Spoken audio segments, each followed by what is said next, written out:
Hello everyone, welcome to Business School 101. Imagine a scenario where a manager uses the same strategy in every situation, regardless of the changing environment or the unique challenges they face. Sounds rigid, right? This is where contingency theory comes into play. So what exactly is contingency theory?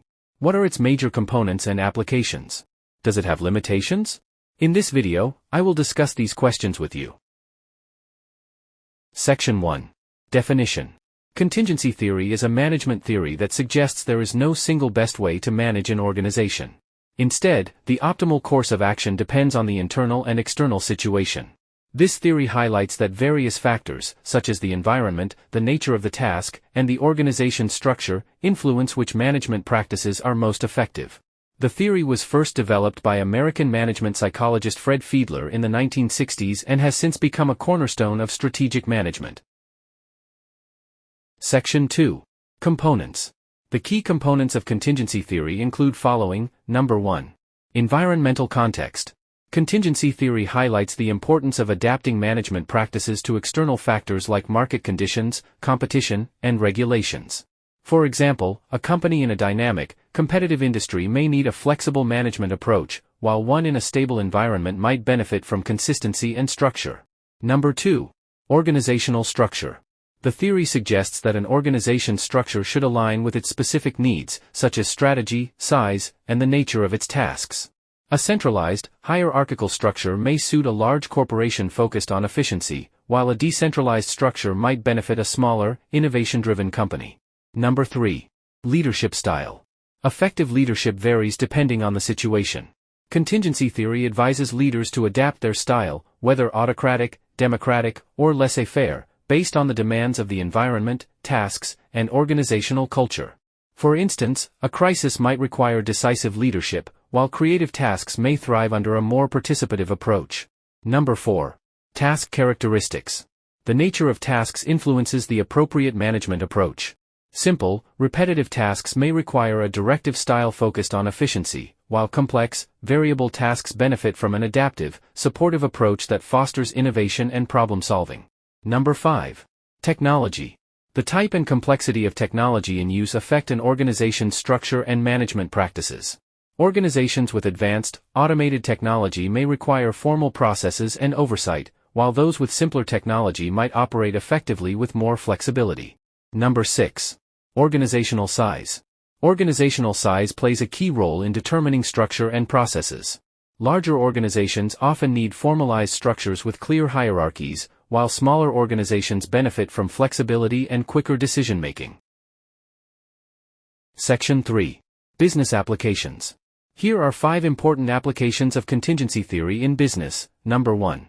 Organizational design. Businesses use contingency theory to design their organizational structure based on factors like size, strategy, and environmental conditions. This approach ensures that the structure aligns with the specific needs of the organization.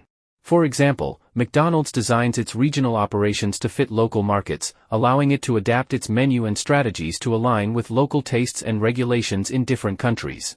Number 2.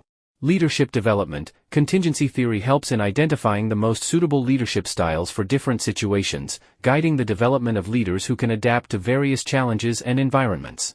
For example, Google trains its leaders to adopt different styles, such as using a more directive approach in high-pressure product launches and a participative style in innovation labs. Number 3.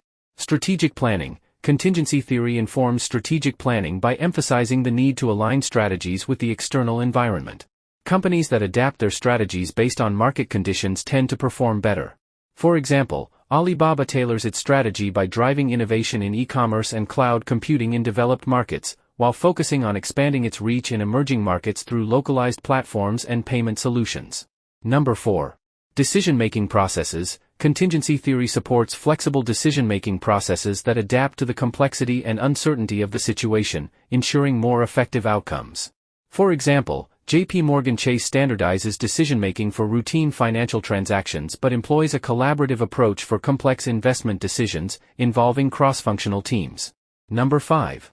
Change management. The theory is applied in change management by recognizing that different approaches are needed depending on the organizational context, helping businesses manage transitions more smoothly. For example, Toyota uses a gradual approach to change in its traditional manufacturing operations but adopts a rapid, flexible approach in its electric vehicle division to stay competitive in the evolving auto industry. Section 4. Limitations. While valuable, contingency theory also has the following limitations. Number 1. Complexity. The theory's emphasis on adapting to various contingencies can lead to complex and sometimes contradictory management practices, making it difficult to implement consistently. Number 2. Difficulty in identifying contingencies. Accurately identifying and assessing the relevant contingencies can be challenging, particularly in complex and rapidly changing environments. Number 3. Reactive nature. Contingency theory is often reactive, focusing on adapting to existing situations rather than proactively shaping the environment or anticipating future changes. Number 4.